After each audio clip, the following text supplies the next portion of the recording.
Në Big Brother Kosova ka momente kur debati nuk zhvillohet më për atë që po ndodh, por për atë që mund të thuhet. Pikërisht aty loja merr një kthes të rrezikshme, sepse fjala bëhet kërcënim dhe heshtja shndërrohet në presion.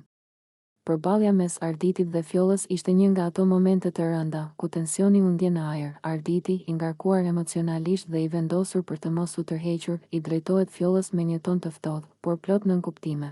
Unë nuk dua t'i them edhe gjërat e fundit, se pastaj ti nuk je më në këtë shtëpi. Ti je turpi. Fjalë të rënda. Jo vetëm akuzë, por paralajmërim. Një fjali që nuk flet për debat, por për pushtetin e informacionit. Në Big Brother, të thuash se di gjëra që mund ta nxjerrin dik jashtë shtëpisë është një nga format më të forta të presionit psikologjik, por Fjolla nuk u step.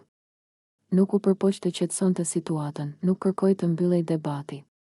Përkundrazi, qëndrimi i saj ishte sfidues, i drejtë për drejtë dhe pa frikë. Dhe pikërisht këtu ndërhyn Fiona, me një reagim që i vuri flakën situatës, thuaje. Çka din, nxirre. S'manin hiç çka thua ti, ishte një moment force. Një refuzim total për t'u frikësuar. Fiona nuk i la hapësirë lojës së nënkuptimeve. Ajo kërkoi që gjithçka të thuhej hapur, pa kërcënime.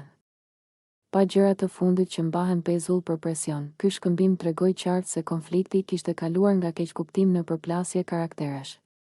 Arditi, duke mos i thënë gjërat e fundit, u përpoq të ruaj një epërsi morale ose strategjike. Por në sytë e publikut, kjo u lexua edhe si hezitim, si mungesë guximi për të dalë hapur. Nga ana tjetër, Fjolla dhe Fiona treguan se nuk pranojnë lojë frike. Qëndrimi thuaje po patet çka është një mesazh i fortë në Big Brother, ose flet ose hesht, por mos kërcëno.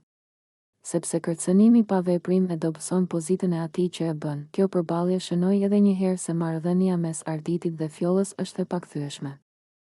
Nuk ka më miqësi, nuk ka më respekt, nuk ka më hap.